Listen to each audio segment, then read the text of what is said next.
Oke, buat teman-teman semua, kali ini saya akan tes speaker mini 2,25 in dengan tipe SP058. Nah, ini di magnetnya ada tulisan SP058 dengan spesifikasi singkat 4 ohm 15 watt. Dengan harga yang sangat murah, apakah speaker ini wajib untuk dibeli? Karena banyak sekali speaker mini dengan harga yang sama dan kualitas yang berbeda ya. Untuk driver amplifier saya menggunakan amplifier dengan tipe AP3016D.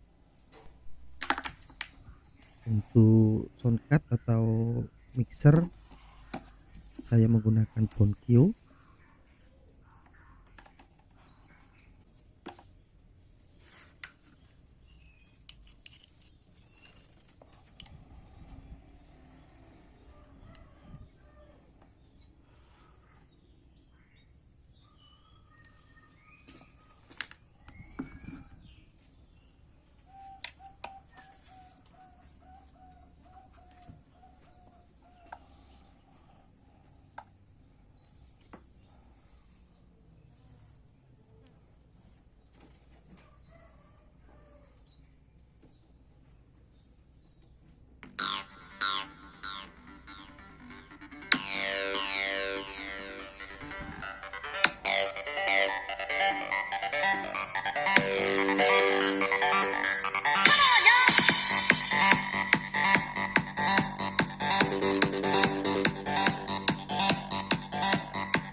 Nah, seperti yang kalian lihat, ternyata speaker SP058 ini sangat recommended sekali ya. Patut untuk dibeli. Untuk link pembelian, kalian bisa cek link di deskripsi video ini. Sudah saya cantumkan. Terima kasih banyak.